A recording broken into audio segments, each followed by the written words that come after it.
حضور علیہ الصلوۃ والسلام کے زمانے میں جو کفار تھے ان کا یہ عقیدہ تھا کہ جو سفر ہے اس میں بلائیں اترتی ہیں، اور معاذ اللہ سفر منحوس مہینہ ہے، یہ خالی کا مہینہ ہے۔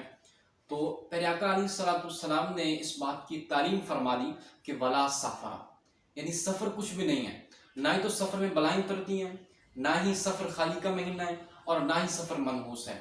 یہ محض مسلمانوں کے آپس میں خرافات شروع ہو گئی ہیں۔ آج کے جو مسلمان ہیں ان کو نہ قرآن آتا ہے نہ حدیث آتا ہے، صرف یہ ہے کہ توہم پرستی بڑی اچھے سے آتی ہے کہ فیس بک پر، یوٹیوب پر، یا اس طرح سوشل میڈیا پر جو دیکھ لیں گے اس طرح کی بات تو ان کے ہوش اڑ جائیں گے، ان کو پسینے آنے لگ پڑیں گے۔ لیکن اگر ان قبر کے عذاب سنائے جائیں تو اس پر کہہ کے مارتے ہیں، اگر ان کو بے نمازی کے عذاب کے بارے میں بتایا جائے تو اس پر کہہ کے مارتے ہیں۔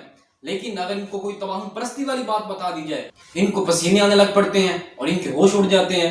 جیسے آج کل سفر شریف جاری ہے تو دیکھتے ہیں کہ جو گھر میں بیٹھی مائیں ہیں وہ آٹے کی گولیاں بنا کر اس پر سورہ مزمل شریف پڑھواتی ہیں اور پھر اس کو نہر میں پھینکواتی ہیں کہ مچھلیاں کھائیں گی وہاں پر تو ان کے مچھلیوں کے کھانے کی وجہ سے ہمارے کاروبار میں برکت ہوگی۔ تو یہ کہاں کی شریعت ہے؟ مچھلیوں کے کھانے سے تو برکت آ سکتی ہے لیکن اللہ کے ولیوں کے پاس جانے سے برکت نہیں آ سکتی۔ یہ محض خرافات ہیں، جاہلیت ہے۔ جو لوگ کہتے ہیں کہ یہ خالی کا مہینہ ہے تو میں کہتا ہوں ان کا یہاں پر کچھ خالی ہے، وہ علم سے خالی ہیں۔